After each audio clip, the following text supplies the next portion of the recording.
सावन में हरियर का और मम्मी कहला कथी है जे बाजार छोड़ देला। अच्छा ठीक है चल अबै छी। इतनी खुशी। 1 मिनट कथी है कहीं अंदर आओ तब अंदर। जा। हाँ ठीक है नहीं सारुण के यहाँ कुछ तो गड़बड़ है, जरूर कोई ना कोई गड़बड़। के बाप रे बाप के गंजा कर देलिए हां। अब जाओ भाभी को छोड़ आओ जाओ जाओ। भगवान क्या जुलुम है। भगवान की जुलुम करे छिया हम कनाई लगा देबे लोग की कहते हमरा टकला टकला। जाओ ना छोड़ आओ जाओ।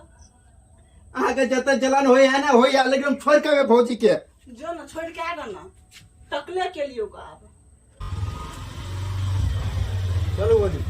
कहाँ जा रे? हां आई टकला में बक हम नहीं जा हम दोसर गाड़ी से चल जा।